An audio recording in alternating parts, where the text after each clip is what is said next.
Israel ইরানের সঙ্গে সংঘাতে জড়ানোর পরপরই কূটনৈতিক তৎপরতা শুরু করেন সৌদি যুবরাজ মোহাম্মদ বিন সালমান।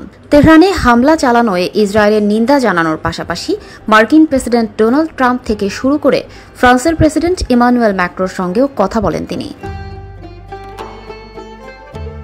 এবার 12 দিন যুদ্ধের পর আবারও ইরানের প্রেসিডেন্ট মাসুদ পেজেশকিয়ানের সঙ্গে টেলিফোনে কথা বলেছেন সৌদি যুবরাজ। ফোনে ইরানের প্রেসিডেন্ট মাসুদ পেজেশকিয়ান বলেন, আঞ্চলিক ঐক্যের জন্য ইরানের প্রচেষ্টার বিপরীতে যুক্তরাষ্ট্র ও ইসরায়েল মুসলিম দেশগুলোর মধ্যে বিভেদ সৃষ্টি করতে তৎপর।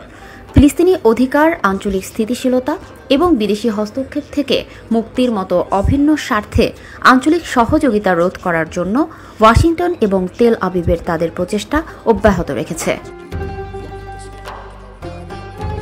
এ সময় মোহাম্মদ বিন সালমান বলেন, সৌদি আরব শুরু থেকেই ইরানের বিরুদ্ধে ইসরায়েলের সব আগ্রাসনের নিন্দা জানিয়েছে। পাশাপাশি ইসরায়েলের ওপর চাপ প্রয়োগ এবং আক্রমণ বন্ধ করার জন্য সৌদি আরব বিভিন্ন দেশের সাথে ব্যাপক কূটনৈতিক তৎপরতা চালিয়েছে।